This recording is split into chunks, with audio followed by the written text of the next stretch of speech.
Merci de rester fidèle à NCI 360. Bonsoir à tous et bienvenue. En 2014, le gouvernement a institué la couverture maladie universelle pour permettre aux citoyens d'avoir accès à des soins de santé sans restriction de conditions financières et sociales. Désormais, la couverture maladie universelle est exigée pour 8 services publics et cela suscite beaucoup de réactions au sein de la population. C'est notre premier sujet de ce soir. Et ensuite, nous parlerons politique. Le jeudi 29 septembre, s'est tenue la 14e session du bureau politique du PDCI pour tracer, je cite, les signaux de la reconquête du pouvoir. Plusieurs résolutions ont été prises, des orientations données, mais il y a beaucoup de bruit au sein du premier parti de Côte d'Ivoire. Assistons à une levée de boucliers au sein de ce parti. Nous en parlerons ce soir avec nos invités. Pour aborder tous ces thèmes, j'ai le plaisir de recevoir pour vous et chez vous André Sylvain Conon, bonsoir, journaliste fondateur de Ivoire Hebdo. Guillaume Bateau, juste à côté de vous, journaliste, directeur des rédactions de Notre Voix. Bonsoir Guillaume Bateau. Bonsoir Evelyne. Landry Cuyot, juriste, un habitué de ce plateau. Bonsoir. Bonsoir. Merci d'être avec nous. Nous avons Jean-Yves Esso-Essi. Bonsoir. Bonsoir vous êtes membre du bureau politique du PDCI. Vous êtes analyste politique, écrivain également. Merci d'être avec nous. Serge Patrick de Souza, bonsoir. Bonsoir Evelyne. Vous êtes consultant politique. Ouais. Nous sommes ravis de vous recevoir. Plaisir. Et puis Michel Bétard, bonsoir, journaliste, bonsoir, directeur de publication du quotidien Le Bélier. Merci messieurs d'avoir répondu à notre invitation. Avant d'aborder le premier thème de ce soir, je vous propose de suivre ce reportage de la rédaction de NCI qui revient sur la conférence de presse animée par les ministres de la Santé et de la Protection sociale pour expliquer la couverture maladie universelle. Désormais, la preuve de l'enrôlement à la couverture maladie universelle est obligatoire pour les services tels que le retrait du passeport et du permis de conduire, l'inscription aux examens et concours au public, l'inscription des étudiants dans les universités et grandes écoles publiques et privées, dans les lycées, collèges et établissements d'enseignement technique et professionnel, le recrutement dans le secteur public, parapublic et privé, ainsi qu'aux programmes sociaux financés par l'État. Face à la presse et sans langue de bois, le ministre de la Santé, de l'Hygiène publique et de la couverture maladie universelle et celui de l'Emploi et de la Protection sociale ont donné les raisons qui ont motivé le gouvernement à rendre obligatoire la couverture maladie universelle. Il s'agit de bâtir un système de santé qui soit robuste, qui soit un système qui permet donc non seulement d'avoir des hôpitaux partout en Côte d'Ivoire, des centres de santé et des hôpitaux qui soient équipés, d'avoir du personnel en grand nombre et de qualité, et de disposer des médicaments pour administrer des soins de santé de qualité partout où on se trouve en Côte d'Ivoire. L'enrôlement, c'est gratuit. Ça nous permet, nous, qui sommes chargés d'administrer des soins, d'avoir une base de données. À partir de votre carte, nous avons des données donc, personnelles qui nous permettent d'aller très vite. Vous savez, dans notre pays, on a un système de protection sociale qui a 2 volets. Il y a un volet qui est contributif, c'est-à-dire payant, et il y a un volet qui est non contributif, c'est-à-dire cadeau. Donc vous verrez, dans le régime contributif de notre système de protection sociale, notamment la couverture maladie universelle, c'est ce qui est le régime de base où chaque assuré paye 1000 francs par mois. Et s'il tombe malade, quand il va à l'hôpital, il paye 30% et la caisse à laquelle il paye mensuellement les 1000 francs, celle-là paye les 70%. C'est le principe de la solidarité. À ce jour, environ 3,5 millions de personnes ont été enrôlées pour 2 millions de personnes qui paient leurs cotisations. Sur la liste des structures acceptant la carte CMU, il ne figure pas les cliniques privées. Sont pris en compte les établissements sanitaires publics, confessionnels et privés, investis de missions de service public. Et vous avez la possibilité de participer à cette émission en appelant le numéro qui s'affiche maintenant. Alors, monsieur, la couverture maladie universelle, c'est quelque chose de bien, c'est pour le bien de la population, Landry Cuyot. Exactement, c'est pour le bien de la population. Il est bon, il apparaît même opportun de rappeler que cela n'est pas une invention de l'État de Côte d'Ivoire. Cela procède même du concept de santé globale qui est porté par l'OMS depuis le début des années 70. où énormément d'innovations en matière de la capacité des États à pouvoir proposer de manière universelle des soins essentiels à leur population, a eu donc à découler jusqu'à ce qu'on ait cette formule-là. C'est vrai que nous aurions dû, depuis le début des années 2000, sous le président Laurent Gbagbo, faire l'expérience de ce système de santé. Malheureusement, les contingences, la situation sociopolitique à l'époque ne lui a pas permis de pouvoir mettre en œuvre cela. Donc ce n'est pas un projet qui date de maintenant. C'est pas un projet qui date de maintenant, encore que ce n'est ni un projet du président Ouattara, ni un projet du président Laurent Gbagbo, c'est un alignement des États modernes vis-à-vis de l'offre ou du standard de la santé globale au niveau international qui est porté par l'OMS. Donc il faut sortir de ce fameux débat qui n'a pas sens. Le plus important aujourd'hui, c'est que malgré le retard que nous avons pris, la Côte d'Ivoire se donne les moyens depuis 2014 de pouvoir s'inscrire dans cette ligne qui est importante parce qu'aujourd'hui, il est de droit, d'un point de vue universel et constitutionnel, que tout individu, tout être humain, vivant dans un état donné, soit en capacité d'avoir accès à des soins essentiels pour pouvoir vivre et survivre face à la maladie. Lorsqu'on n'est pas en capacité d'offrir cela à ses citoyens, à ce moment, on ne peut pas réclamer être un État moderne et modèle. Déjà, c'est ce que je peux dire à ce niveau. Ok, Guillaume Bateau. Oui, je pense que sur la pertinence de la carte de maladie universelle, il n'y a pas de débat. Pour moi qui était longtemps syndicaliste, cela participe donc de la protection sociale de façon globale. Et c'est un souhait pour tous les États modernes, comme l'a dit l'indicateur. Donc je crois que le débat sur la pertinence ne se pose pas. Je pense que le débat qui peut se poser, et peut-être on en discutera sur ce plateau, c'est la qualité de la mise en œuvre du processus. Est-ce que ce processus qui est souhaitable, qui est même nécessaire, est mis en œuvre correctement, de façon inclusive, de sorte à permettre à tous les citoyens de bénéficier rapidement de cette nouvelle réalité? Ça, on peut en débattre. Mais je dis que non seulement le caractère obligatoire fait partie des principes même de base de la couverture maladie universelle. Donc, aujourd'hui, bon, il y a débat sur est-ce que les services publics, on doit les aligner sur la nécessité d'avoir la CMU. Avant d'arriver sur cette partie, il est bien de comprendre ce projet, de comprendre ce qu'il apporte. Ce qu'il apporte, c'est qu'il met tous les citoyens égaux devant la maladie. C'est ça. L'État crée les conditions pour que chaque citoyen, partout où il se trouve, quels que soient les moyens dont il dispose, puisse se soigner dans de bonnes conditions et à temps quand il tombe malade. Ça, c'est le principe. Et pour tous les gens modernes, c'est une bonne chose que notre pays ait pris le chemin de cette réforme. André Sylvain Conon. Voici ma carte, ma carte CMU. D'accord. Je l'ai depuis le 24 mars 2021. Cette carte ne m'a jamais servi à rien. Est-ce que vous avez essayé de l'utiliser? Mais justement, je l'utilise comment? Je vais vous expliquer. Allez sur le site de la Caisse nationale de maladie universelle, CNAM. En tout cas, au moment où moi je visitais ce site aujourd'hui, le site internet n'était pas disponible. Première chose. Deuxième chose, voici ce que dit l'article 2. C'est obligatoire, on est d'accord. Ce doit même être obligatoire. Il est institué par la présente loi un système obligatoire de couverture de risques maladie au profit des populations résidant en Côte d'Ivoire, dénommé CMU. Donc c'est très clair, c'est obligatoire, on est d'accord là-dessus. C'est la loi 2014-131 du 24 mars, donc depuis 2014. Je rappelle, comme Landry l'a dit, que depuis 2000, sous le président Laurent Gbagbo, c'était assurance maladie universelle.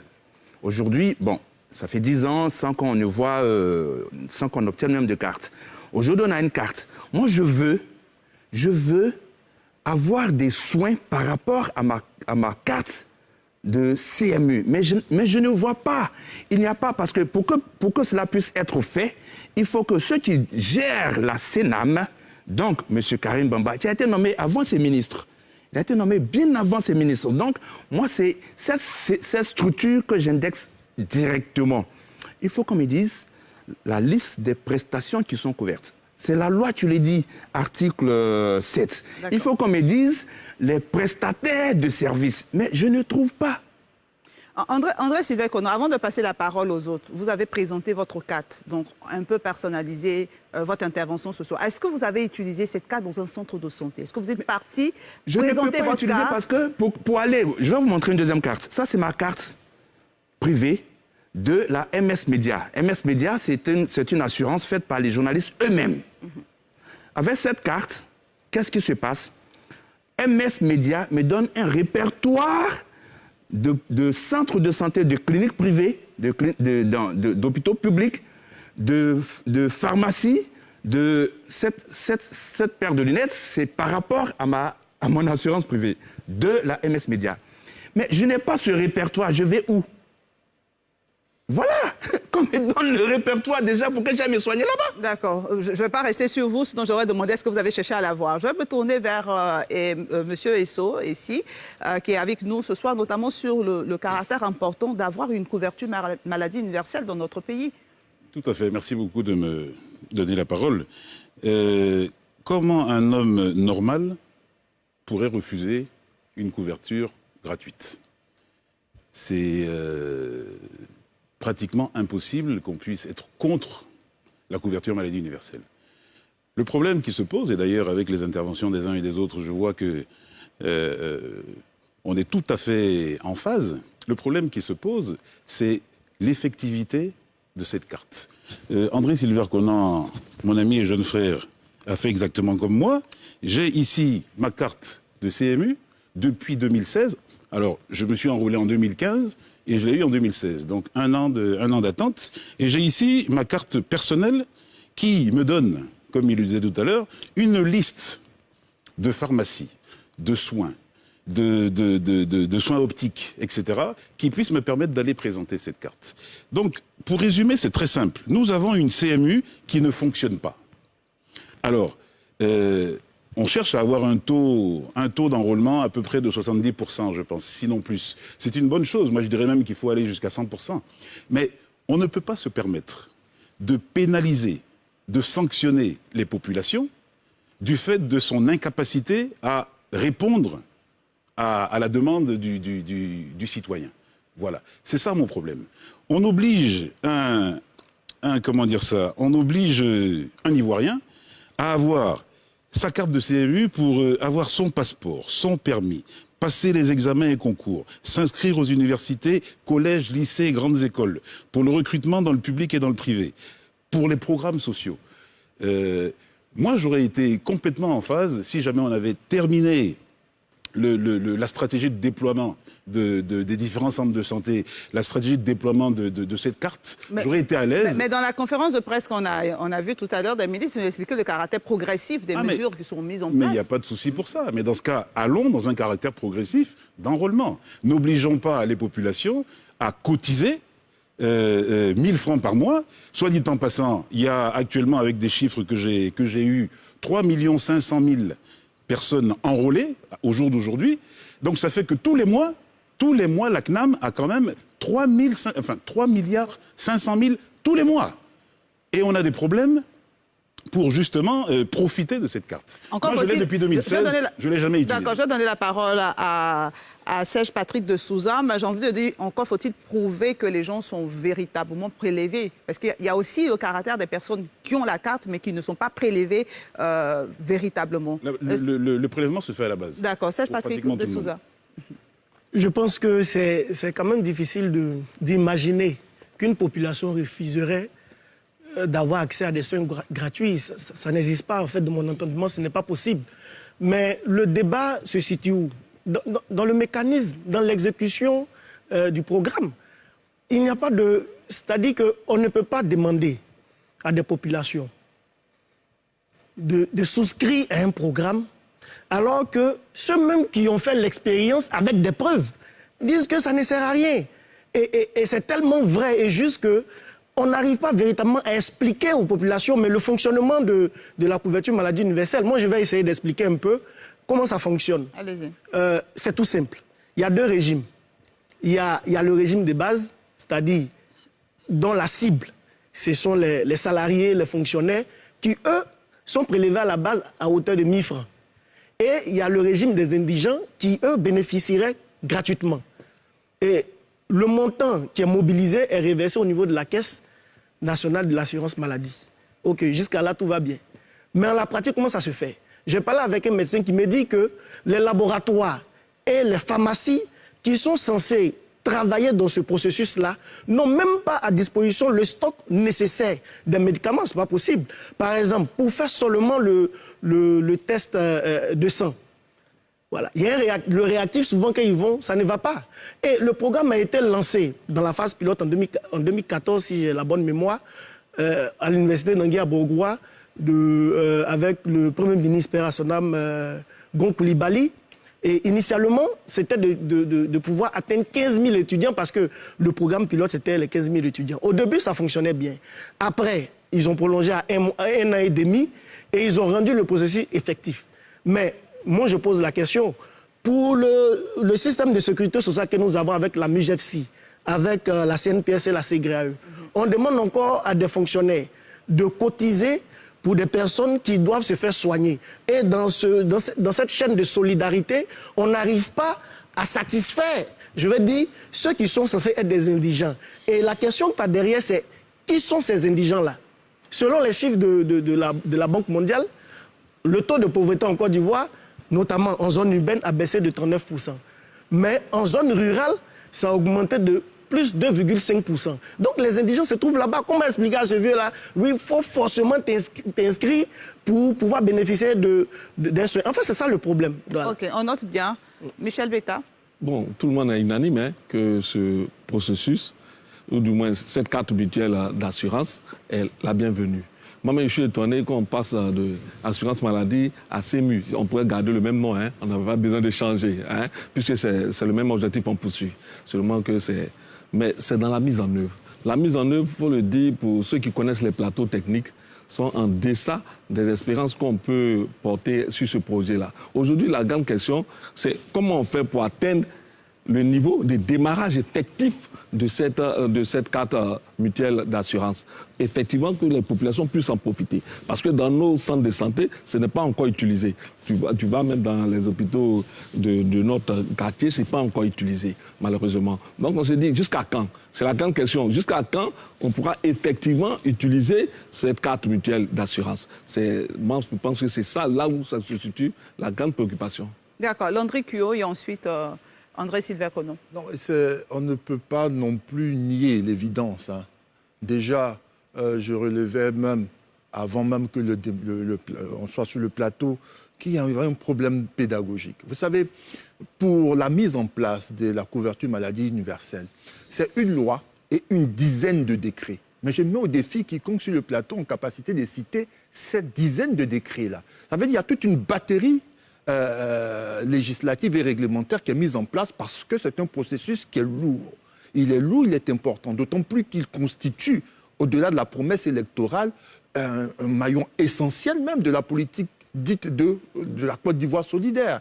Il n'y aura pas de solidarité nationale si ce service-là n'est pas fonctionnel, s'il n'est pas opérationnel. D'où la nécessité, nous sommes carrément à mi-mandat, il est nécessaire pour le gouvernement, le président Alassane Ouattara, de donner sens à sa politique et de veiller à ce que cela puisse prendre corps. Sauf que, on a eu l'impression, on peut se tromper, que de 2014 jusqu'à aujourd'hui, il y a eu une sorte de négligence. On a peut-être laissé tomber, on n'a pas parlé aux gens qui étaient les premières personnes concernées, c'est-à-dire les citoyens, les populations, les personnes dites assujetties, celles qui ont nécessaire pour lesquelles le processus ou l'offre a été formulée et qui devraient bien sûr en bénéficier. Il faut avoir l'humilité et la résilience de le reconnaître. Par la suite, il va falloir aussi relever les insuffisances qui sont présentes ici.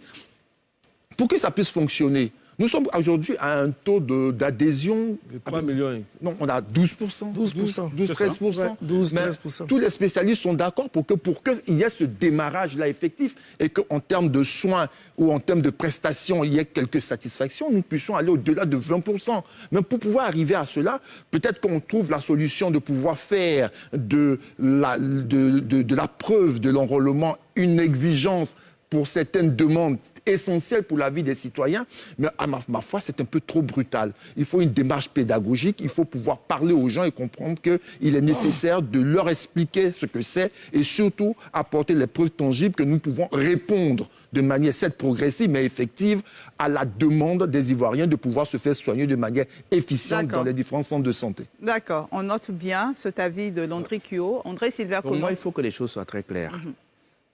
C'est une bonne vision, la CMU, c'est une bonne vision.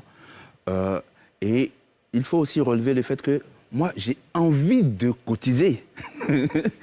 Voilà, j'ai vraiment envie que la CNAM... Non, ce n'est pas encore le cas. Non, ce n'est pas le cas. Moi, je ne cotise pas. Moi, je suis du privé, je ne cotise pas. Je me suis fait enrôler. Je veux qu'on me dise. Je veux que le DG de la CNAM me dise où est-ce que je peux me faire... Quel est le mécanisme qu'il met en place pour enclencher le processus? Je suis demandeur. Je veux pouvoir bénéficier de cela. Mais... il n'y a rien. Allez sur la page Facebook, parce que je l'ai dit, il n'y a pas de site internet. En tout cas, au moment où je visitais, on mettait le site actuellement, nous travaillons actuellement sur le site, depuis 2014. Mais la CMU a un site internet. La CNAM, en tout cas, ce matin encore, je regardais, le site c'est ipscnam.ci, vos téléspectateurs peuvent vérifier. En tout cas, ce matin encore, je regardais, c'était marqué « Désolé, nous travaillons actuellement sur le site ». Mais la couverture maladie universelle a un site. Je ne sais pas si la couverture maladie... En tout cas, il y a une page Facebook qui est différente d'un site Internet. Il y a une page Facebook. Et si vous partez sur cette page Facebook de la CNAM, vous verrez que de nombreuses personnes se plaignent de ne pas avoir même leur carte après avoir évacué le processus d'acquisition de la carte. Cela ne vous rappelle pas le problème qui s'était posé avec les cartes nationales d'identité? Eh bien, je pense que c'est le même problème. Il y a une équipe qui est totalement incompétente, qui est là, comme je l'ai relevé, depuis les ministres de la Protection, depuis le nouveau ministre de la Protection et le ministre de la Santé, les ont trouvés là, ils sont là depuis 2014-2015. Mais ils n'arrivent pas. Je pense que le problème se trouve au niveau de ceux qui gèrent la CNAM. Guillaume Bateau, bon, en laissant à André Sylvain le soin d'assumer la responsabilité de André, tous ces propos. il est spécialiste en la matière, donc il pense qu'il n'y a pas de... Moi, ce que je veux qu'on pose comme problème, et toutes les difficultés qui sont relevées sur ce plateau sont peut-être fondées ou pas. Bon, moi, je n'ai pas les problèmes. Ce qu'il faut dire, et sur lequel je veux insister, qu'il faut séparer la pertinence du projet. Donc, ne pas jeter le bébé avec l'eau du bain. Absolument. Là-dessus, tout le monde est d'accord. Le projet est pertinent, tout le monde est d'accord sur Alors, ce maintenant, plateau. effectivement, moi, je l'ai dit tout à l'heure, en tant que membre de la direction de la Confédération ivoirienne des syndicats libres d'IT, nous avons, avec nos partenaires syndicaux européens, la CGT, la CFDT de France, la CSC de Belgique, le syndicat interprofessionnel des travailleurs de Genève, monté un projet justement pour accompagner le gouvernement dans la volonté, la nécessité de vulgariser cette CMU. Et nous avons fait des missions un peu partout dans le pays. Nous nous sommes rendus compte de deux choses. Premièrement, les équipes ne sont pas suffisantes pour enrôler. On a vu le cas à Boisseau, on a vu le cas à Yamoussoukro, à Ma, où on a vu, à Boisseau par exemple, on a été choqués de trouver un petit bureau avec un seul opérateur pour toute la région du Sud Congo. Bon. Donc, à Ma par exemple, le responsable de la SNAM qu'on a retrouvé là-bas, il s'occupait à la fois des régions du Cavali, du Guémon, du Tonkwi et du Bafing. Vous voyez que, je ne sais pas si c'est parce que les moyens ne sont pas vite arrivés ou on a sous-estimé l'ampleur du travail. Je pense qu'il y a un problème d'abord de disponibilité de personnel et de moyens pour enrôler. Le gouvernement trouve une solution palliative en ce moment en disant bon, on vous exige d'avoir la CMU pour avoir ceci, cela, en espérant faire accroître le nombre de personnes qui s'enrôlent. Mais moi, je pense qu'on aurait pu prendre le problème par l'autre bout. En se donnant vraiment les moyens de sensibiliser, de démultiplier les moyens pour enrôler les gens, notamment dans le secteur informel. Parce que quand on prend en compte le secteur public, privé, parapublic, c'est une infime partie de la population. Exactement. Il faut accroître les moyens pour enrôler le maximum de personnes. Deuxièmement, je me félicite en tant que responsable de MEAC. Ces derniers jours, on a vu arriver des Rapidement, des visuels dans nos médias. Okay. Je remercie d'ailleurs les responsables sénat pour cela et vous les encourager à continuer. Il faut un vrai partenariat national, que toutes les couches de la population, tous les acteurs de la vie nationale soient impliqués dans la mise en œuvre de ce projet. Alors, c'est ce qui manque. Alors moi, ce que je vais vous poser comme question, on est tous unanimes sur la pertinence du projet et du fait que c'est important pour la population. Alors, si toutes les conditions sont réunies, est-ce que le caractère obligatoire a toujours du sens? Absolument. Le caractère obligatoire, Evelyne, je termine par la parole. C'est le caractère obligatoire qui va permettre de réussir l'opération. Parce que s'il y a certains qui peuvent se dire, moi je ne le prends pas, mais on creuse tout de suite le déficit au départ. Donc c'est le caractère obligatoire qui va donner une seule chance. Je pense que, en fait, le problème, c'est quoi? Est-ce que le caractère obligatoire... Le caractère obligatoire au niveau des 8 services. Oui, donc j'explique. Le caractère obligatoire dans la société. Au niveau des 8 services, est-ce que c'est la même teneur que le caractère obligatoire de dire que l'école pour tous est obligatoire? Ce n'est pas la même teneur. Si on doit mettre en place un système obligatoire pour amplifier, j'utilise le mot de monsieur le ministre, pour amplifier le nombre de souscripteurs. Mais je pense que ça demande une certaine méthode, une certaine démarche. La communication qui est faite derrière, c'est quoi? On ne peut pas se lever un bon matin et puis dire oui, à partir d'aujourd'hui, pour passer le concours, c'est obligatoire. Les concours là, qui les passent, ce sont les mêmes étudiants. Les concours là, qui les passent. Moi, je ne pense pas que celui qui est aisé, il va avoir l'intention de passer un concours de CAFOP alors qu'il a la capacité de se créer son entreprise. Donc, le caractère obligatoire...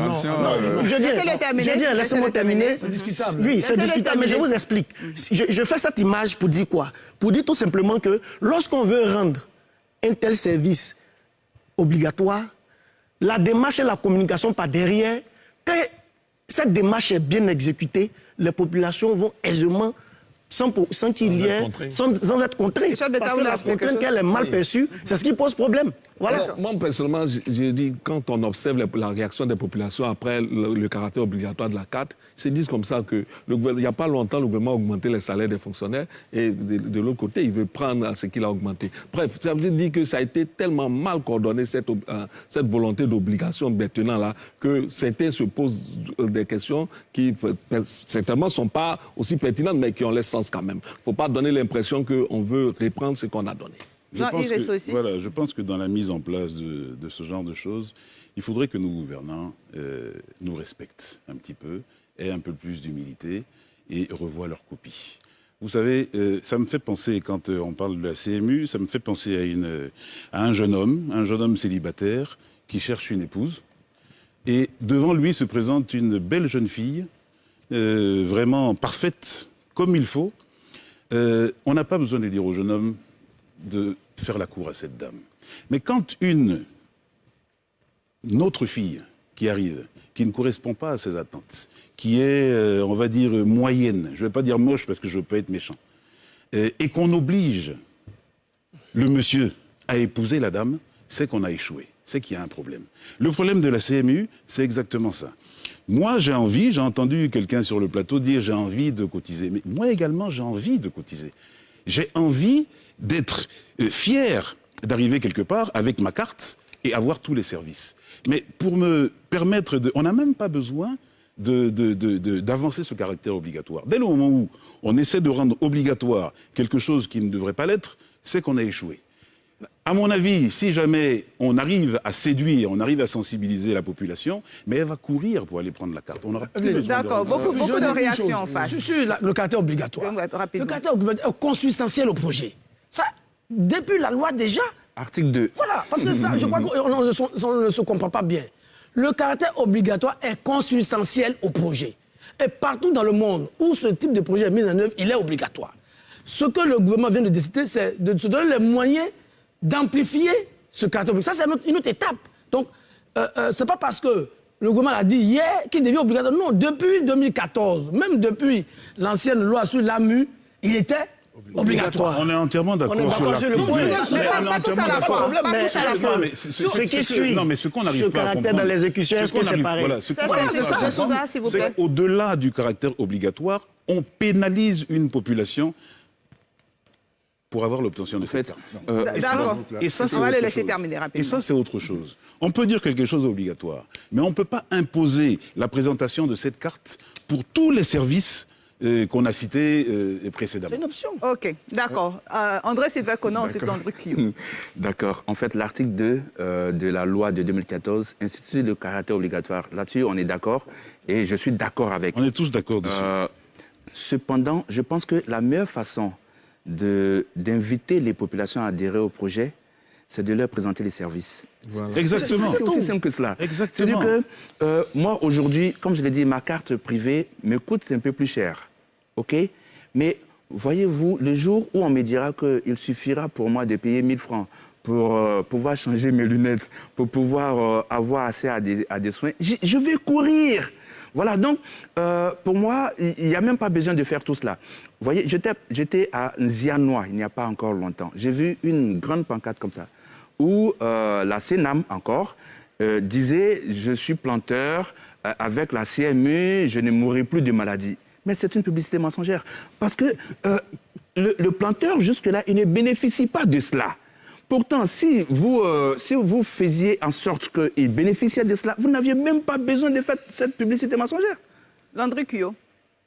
Il est important de faire savoir aux uns aux autres que nous sommes, en tant que citoyens, partants pour le projet. Il est important de signifier que la volonté politique qui porte ce projet est une volonté politique qui est saine. Sauf qu'en politique, la perception, c'est-à-dire telle que les gens apprécient une situation, est fondamentale. Et c'est en cela que nous rappelons à toute fin utile que si la démarche du gouvernement aujourd'hui, à ce jour, essaie d'amplifier l'enrôlement, il est important que l'on puisse s'interroger sur les mécanismes d'enrôlement qui avaient été mis entre-temps et qui auraient manqué de pouvoir atteindre l'objectif. Moi, je m'étonne qu'une telle opération n'associe pas les collectivités décentralisées. Par exemple. Je m'étonne.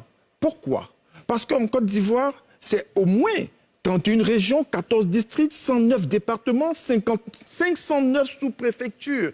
Ce sont des services publics ou des établissements vers lesquels les populations ont l'habitude de se rendre. On doit donc pouvoir, et ils ont l'habitude même de pouvoir converser, parler, ils ont le discours pour. Alors, par voie de conséquence, il serait intéressant, pour pouvoir pallier le déficit de personnel à mobiliser, de pouvoir s'appuyer sur ces structures-là qui ont déjà l'expérience administrative, l'expérience sociologique et qui nous permettraient d'aller plus loin. Parce que le projet n'est pas que technique, il est d'ordre sociologique. Il est important que les populations adhèrent. Et même si elles adhèrent par contrainte et qu'elles ont l'impression que c'est fait contre elles, l'échec est. Il est donc important de pouvoir proposer une nouvelle offre, un mécanisme, une logistique qui va pouvoir intégrer tout le monde. Les maires, les présidents de conseils régionaux doivent être des partenaires, les leaders communautaires, les chefs de village. On a plus de 8000 villages. En termes de chefs de village, on a plus de 8000 partenaires qui ont l'habitude d'interroger, de parler, de converser, de convaincre leur population. Okay. Il est important de pouvoir s'appuyer sur ces personnes légitimes-là à l'effet de pouvoir obtenir l'adhésion des populations. Encore qu'elles ne nécessiteront même pas de la part de l'État de demander quelques perdièmes parce que c'est dans leur fonction normale, légitime. Je vais terminer avec ceci pour dire une chose qui est très importante. C'est qu'il faudrait qu'aujourd'hui, les Ivoiriens ne se posent pas la question de savoir s'il y a un échec ou il n'y a pas d'échec. Parce que s'il y a un échec, c'est un échec collectif. Et nous ne pouvons pas nous le permettre. Aujourd'hui, ce qui est en train d'être construit, il est pour les générations futures. Cela ne peut pas être un enjeu électoral. Cela ne peut pas être un enjeu de bataille politique. Il faut qu'ensemble, on s'asseye et qu'ensemble, on trouve des solutions immédiates, pertinentes, efficace à l'effet de ce que dans 6 mois, dans 1 an, la Côte d'Ivoire soit en capacité de présenter au reste du monde son offre en termes de couverture maladie universelle et que se donnent par la suite les moyens, ou sinon de manière concomitante, les moyens de satisfaire aux sollicitations des populations. Déjà, il y a le travail qui est fait pour la rénovation des centres de santé, la mise à niveau des plateaux techniques. Il va falloir accélérer le processus. Et terminer pour dire qu'en réalité, lorsque l'on vous demande d'agir ainsi, la finalité, c'est quoi en termes de gouvernance? C'est de mettre en place un véritable système de sécurité sociale où chaque Ivoirien portera un numéro unique. C'est une sorte de recensement effectivement, sur lesquels on veut aller. Sauf que la démarche a besoin d'être affinée. L'échec ne saurait être collectif. Moi, je ne partage pas ton point de vue, cette question. Non, mais l'échec serait collectif. Il faut quand même de la pertinence. Oui, non, on situe les responsabilités. Voilà, on situe les responsabilités. Mais je dis aujourd'hui, est-ce que dans la réalité, on n'a pas déjà des personnes qui ont fait la souscription? Il y a monsieur André Sylvain Conan qui est là. Il dit il souscrit, ça fait 1 an. Il n'arrive même pas à avoir accès. Non, je termine. Quand on dit l'échec collectif, qu'est-ce que ça veut dire? On va le laisser terminer. Laisse-moi terminer. Allez-y. L'échec collectif, qu'est-ce que ça veut dire? Parce qu'aujourd'hui, ce débat-là, c'est un débat citoyen qui ne concerne pas seulement les plus grands intellectuels. Ce sont les parents qui sont au village dont il s'agit, parce que c'est eux véritablement les indigents. Quand on dit à ce parent-là, non, je viens. Ce sont les chiffres de la Banque mondiale qui les dit. Vous pouvez vérifier. Voilà, je n'invente pas. Je viens, je n'invente pas. Je suis en train de dire tout simplement que André Sylvain Conan n'est pas. Je pense que vous l'avez compris. Il n'est pas aussi. Il n'est pas fautif. S'il vous plaît. Il a souscrit. Je crois que le message de devoir souscrire. Et ils ont fini de souscrire. S'il vous plaît. Tout le monde a souscrit. Mais est-ce que, en la matière, on va s'écouter. Quand le projet a été lancé, il n'y a pas eu des Ivoiriens qui ont souscrit. Ils ont souscrit. André Sylvain dit il a envie de cotiser. Mais qu'est-ce qu'on lui donne en retour pour le motiver à cotiser? Moi, je vais vous poser, s'il vous plaît. Non, s'il vous plaît. On va s'écouter. D'accord. Allez-y. On va partager les. On va écouter l'André. S'il vous plaît, on va écouter l'André. Il est situé dans un contexte. Je dis simplement que ce n'est pas que purement technique ou médicale, mais c'est une question sociologique. Et j'ai parlé de la capacité de nous, en tant que nation, de pouvoir offrir aux générations suivantes un héritage. Et cela fait partie de cet héritage périn. Mais je termine. Je ne partage pas ce point de vue, l'échec collectif. Je disais par ailleurs, je disais qu'on ne peut pas limiter cela à une offre électorale. Et je disais dans mon propos introductif que ce projet-là, ce électoraliste, ce projet-là, il faudrait que le président finisse sur le on va plus faire l'émission. On va plus faire l'émission. On va s'écouter. Voilà, je vais vous donner la parole. On va s'écouter. C'est mon propos qui a été relevé. J'ai dit ceci. J'ai même précisé que dans le principe de la continuité de l'État de Côte d'Ivoire, dans le principe de la continuité de l'État de Côte d'Ivoire, il fallait dépersonnaliser ce projet-là, parce que c'est un projet qui nous appartient à nous tous. Et par voie de conséquence, il faut se donner les moyens. Et quand je n'ai pas de donner les moyens, je dis quoi? Je suis là la responsabilité des gouvernants pour leur dire, là, ça n'a pas marché, il y a des offres qui peuvent se faire. Il faut inclure tout le monde. Si vous permettez,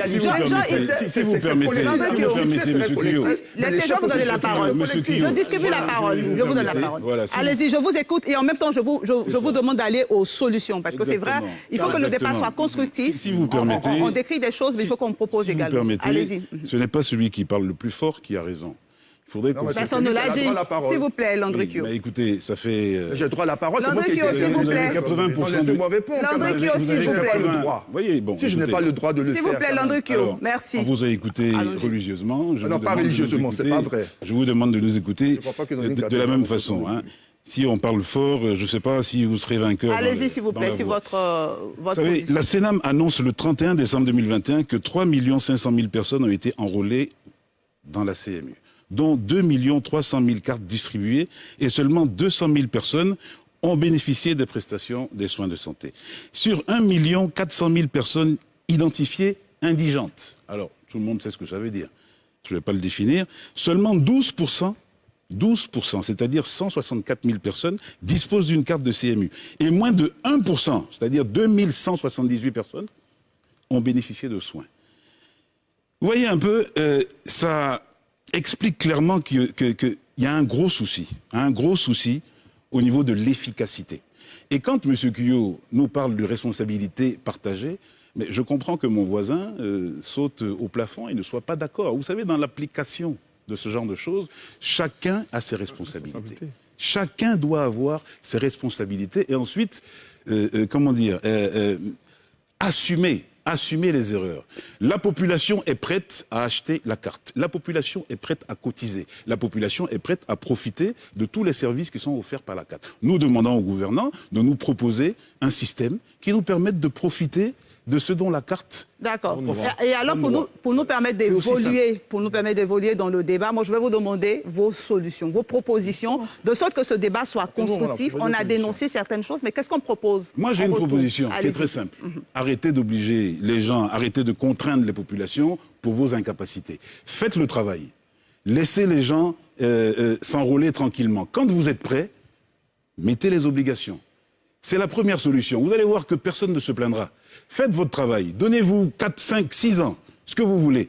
Mettez les personnes compétentes pour que ce soit beaucoup plus court. Une fois que c'est fait, une fois que vous avez un taux de couverture de près de 70%, à peu près, pour les soins de santé dans tous les coins reculés de Côte d'Ivoire, mais commencez à dire que c'est obligatoire. Les gens courront pour s'inscrire. D'accord. Serge Patrick de Souza, oui, je vais aller vite. Vous savez... Le projet de la couverture maladie universelle est avant tout un service public. Et on sait en Côte d'Ivoire, avec le taux de corruption, aujourd'hui, quand on parle des services publics, les populations sont quand même réticentes. Surtout lorsqu'on les surprend avec la question du caractère obligatoire qui semble être une contrainte. D'accord, vous proposez donc, quoi? Ce que je propose, voilà, donc ce que je propose, c'est tout simple. Il faut quand même faire une évaluation de la démarche depuis le début jusqu'à maintenant, identifier ce qui n'a pas marché et puis essayer d'associer la collectivité, comme ce que M. Kouya a dit, jusqu'à la base. Amplifier la communication pour expliquer le bien fondé de cette politique parce que, effectivement, c'est vraiment une très bonne politique. Personne ne compte... Michel Betta, en termes de solutions, rapidement. Ce qui me rassure, quant aux solutions, toutes les parties prenantes sont engagées. Je veux parler même des partis politiques, depuis ceux qui nous ont dirigés jusqu'aux sociaux. Donc c'est dire que tout le monde adhère au projet. C'est de les associer et de les mettre en mission pour que chacun puisse jouer sa part. En termes de solutions, Landry Kyo? Je ne vais pas revenir sur la solution qui essaierait de pouvoir décentraliser en termes d'enrôlement, donc mettre à contribution les différentes autorités administratives et villageoises, coutumières, parce qu'elles ont la légitimité. Mais il est important aussi d'avoir, au-delà même des mesures dites contraignantes, parce que le carte obligatoire existe depuis, mais des mesures incitatives. Pourquoi est-ce que j'irais au-delà de l'offre des paniers de soins et autres, il y a des mesures incitatives qui peuvent encourager. Par exemple, on pourrait dire que pour une naissance pour un Ivoirien ou pour toute personne qui naît en Côte d'Ivoire, pour les 12 premiers mois, la carte, elle est supportée par l'État de Côte d'Ivoire, par exemple. Mais dans tous les cas, je vais terminer avec ceci, la communication institutionnelle est déterminante. Et comme je l'avais dit dès le départ, on a l'impression que depuis 2014 jusqu'à 2022, on a laissé tomber et on tente de rattraper le tir. Et c'est ce qui donne l'impression qu'il y a un certain cafouillage. On va sur les solutions. Justement. Donc, il faut, au niveau de la communication politique... Je crois que la première solution, c'est de donner le caractère inclusif à la démarche du gouvernement. Je l'ai dit, nous, en tant que syndicalistes, ce que nous avons fait à notre propre niveau, parfois sans le soutien des pouvoirs publics. Il y a des initiatives qui sont prises. Ces initiatives, il faut les encourager, il faut les soutenir. Il faut impliquer, on l'a dit ici, toutes les parties prenantes au niveau national. Il faut faire de ce projet une priorité nationale. Je crois qu'il y a des questions comme ça sur lesquelles les Ivoiriens devaient pouvoir se mettre d'accord. Comme l'a dit Landry, je suis tout à fait d'accord avec lui. Pour que cela puisse transcender tous les clivages, qu'ils soient politiques, économiques, sociaux, etc. Il y a des questions comme la question de la sécurité sociale, parce que ça, il s'agit, la question de la défense, la question de la diplomatie. C'est des questions où nous devons enfin, dans ce pays, nous mettre d'accord pour faire avancer notre pays, pour le faire entrer dans l'ère moderne. Donc, à partir de ce moment, si il n'est pas perçu, comme Landry l'a dit, je suis tout à fait d'accord avec lui, comme un projet purement politique, mais qu'il est pris comme un projet sociétal, qui va faire entrer notre pays dans l'ère de la modernité, à partir de ce moment, on inclut tout le monde, on fait appel à toutes les compétences et on se donne les moyens. Parce que j'ai dit, nous, on a constaté sur le terrain que les moyens mis à la disposition des agents enrôleurs étaient largement insuffisants. Bien noté, Guillaume. Il faut que l'État fasse des efforts pour que tout le monde s'implique et que dans un bref délai, parce que l'objectif du gouvernement, je pense, parce que l'objectif fixé dans la loi, c'est 70% de taux d'enrôlement. Nous en sommes très loin. D'accord. Il faut se donner les moyens d'aller rapidement, au moins à 25-30%, André Sylvain, pour que le système puisse mettre en route. Article 39 de la loi de 2014. Les ressources de la CMU sont constituées par les cotisations, majorations, pénalités, les produits financiers, le revenu des placements, les subventions de l'État. Alors, quand vous prenez des gens qui gèrent la Caisse nationale d'assurance maladie et qui ne savent même pas comment on lève des fonds, comment est-ce qu'on fait des placements, comment est-ce qu'on trouve les produits financiers. Non, c'est écrit noir sur blanc à titre. On ne va pas refaire le débat, on va aux solutions. Non, ce sont les solutions justement. Bien sûr, mais Landry, on ne va pas refaire le débat. Ce sont les solutions. Je vous donne 2 minutes pour terminer. La solution justement, c'est de commencer par dégager cette équipe qui n'a pas la compétence de la vision. Non, la réponse, c'est une solution.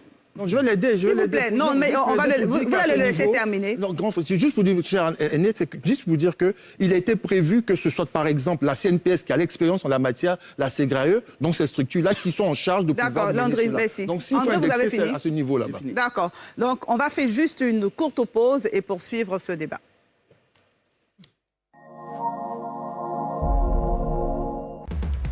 Le port d'Abidjan est le poumon de l'économie ivoirienne. Depuis 2012, il est en travaux pour agrandir le canal de Vridi, moderniser le terminal à pêche, construire un terminal roulier, un second terminal à conteneurs, un terminal céréalier et réaliser 40 hectares supplémentaires de terrains industriels. Conforme aux standards internationaux, il est certifié aux normes qualité ISO 9001, environnemental ISO 14001 et de sûreté ISPS. Le port d'Abidjan est le leader de l'Afrique de l'Ouest. Port autonome d'Abidjan, une référence internationale.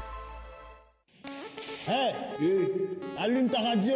Tous les jours, je suis connecté sur la radio sérieusement. 100% musique.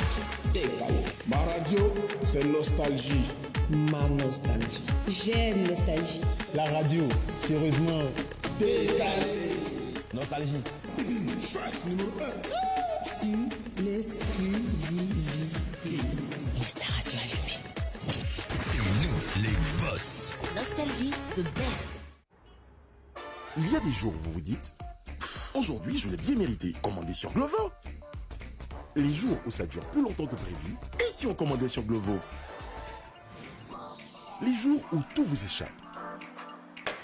Ou pas, parce que sur Glovo, vous commandez ce que vous voulez. Glovo, commander, c'est livré. Black African Riders organise le IBF, Ivorian Bikers Festival.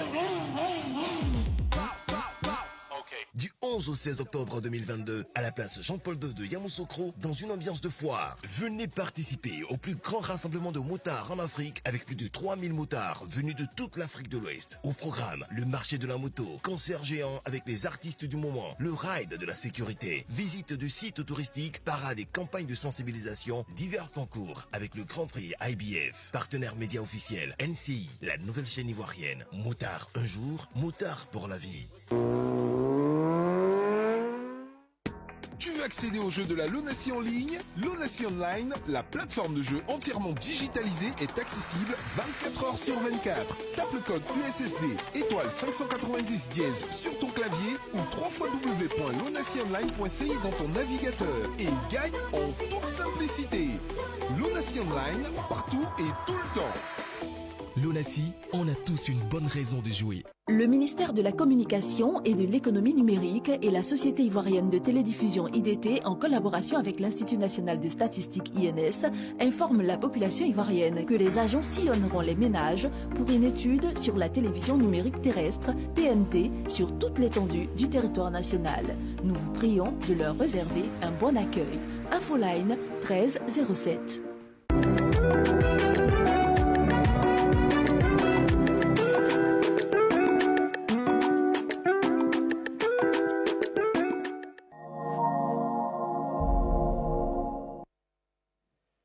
Merci de suivre NCI 360, le magazine de la rédaction de NCI. Nous sommes en deuxième partie d'émission et nous abordons notre deuxième thème. Le porte-parole du PDCI, Bredoumi Kwasi Soumaïla, a animé une conférence de presse au cours de laquelle il a donné la position de son parti sur plusieurs sujets de l'actualité. Je vous propose ce reportage de la rédaction d'NCI et on en discute juste après.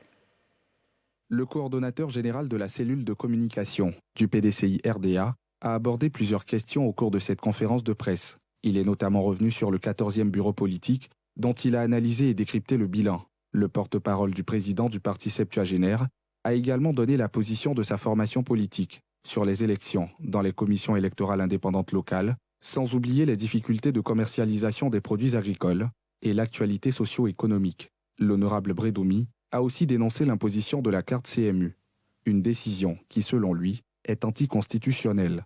Sur la carte de l'assurance mutuelle, nous avons estimé que le fait d'imposer ça sans que les conditions ne soient remplies, c'est un forcing le gouvernement aurait pu venir faire d'abord le point avec les parlementaires, avoir les observations et recourir à leur appui pour la sensibilisation sur le terrain par rapport à la vie chère.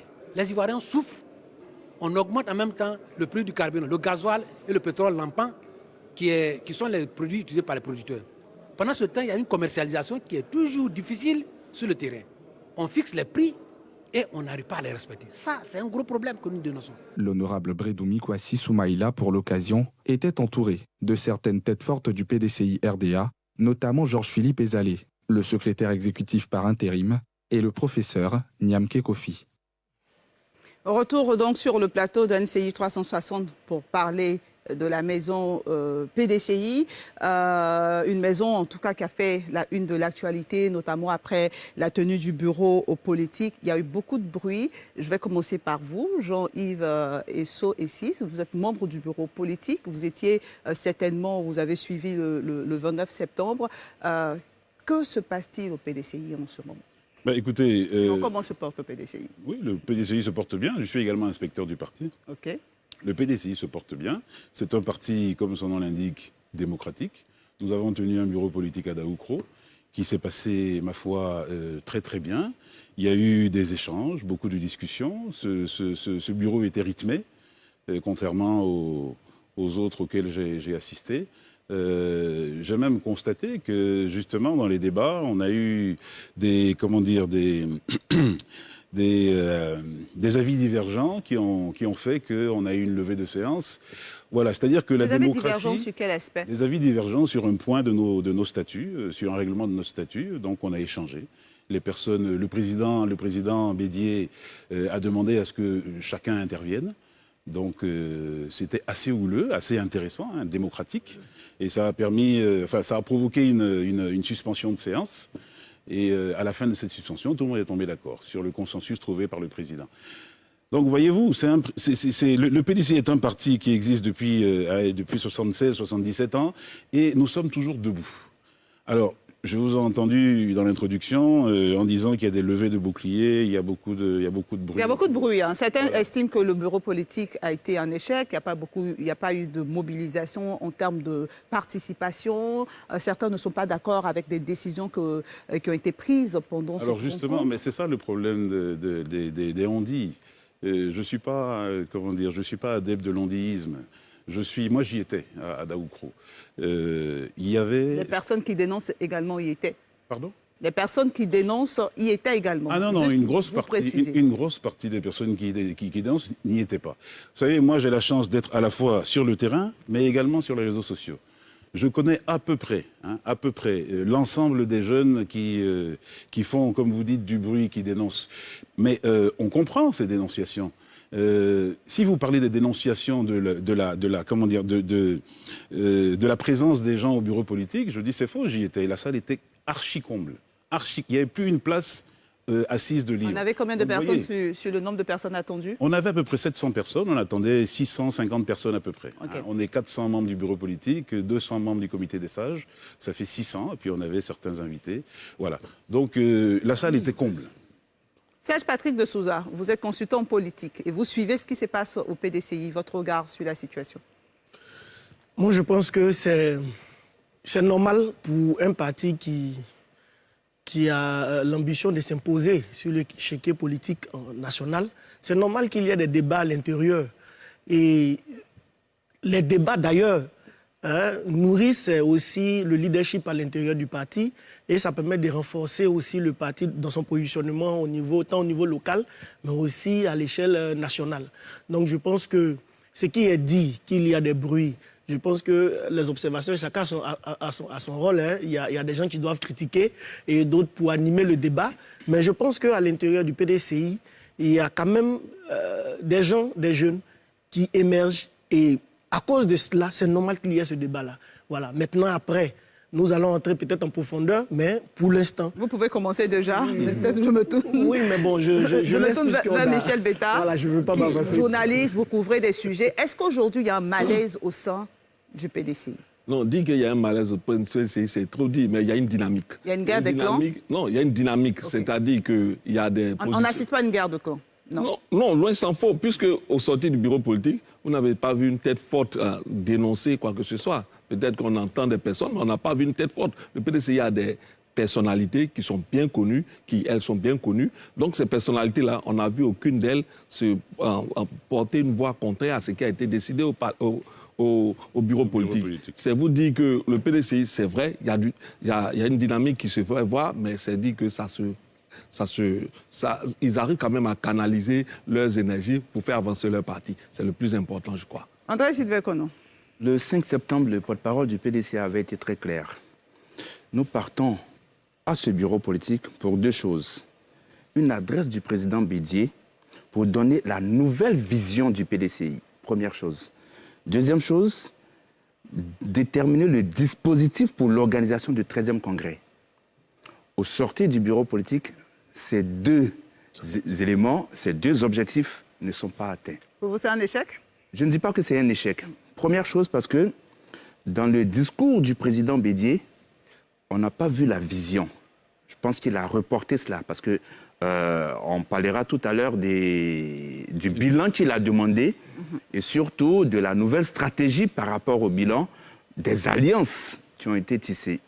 Et deuxième chose, il a été décidé d'un nouveau bureau politique qui va parler du Congrès. Donc ce bureau politique, je suis curieux de savoir à quoi ça avait servi exactement. Guillaume Bateau? Oui, mais bon, moi je vois mes amis sur ce plateau, on voit très bien que le PDCI, ça ne va pas. Vous voyez comment? Voilà. Mais, juste après le bureau politique, le ministre Billon était sur un plateau d'un de nos confrères pour dire que lui, et d'ailleurs c'est notre une de demain, qu'il ne voit pas comment le PDCI ne va pas le choisir en 2025. Billon l'a dit. Ah non? Ah oui? Je crois que j'ai regardé l'émission, il n'a pas dit ça. Laissez-le terminer. Bon, oui. ok. Laissez-le d'accord, hein, j'espère que ce ne sera pas votre une. Hein, Laissez-le terminer. C'est notre une, peut-être qu'on n'a pas... Oui, de toute façon, vous avez vous pas le même attaquez regard. derrière. Voilà. Monsieur Esson, qui se plaignait tout à l'heure d'être interrompu, dès lors qu'il s'agit du PDCI, il ne peut plus tenir sur sa chaise. Je vous en supplie, excusez-moi. Allez-y, Guillaume Bateau. Pas de souci. Déjà, mon ami Beta dit qu'il n'y a pas de tête forte qui parle. Billon a commencé à parler.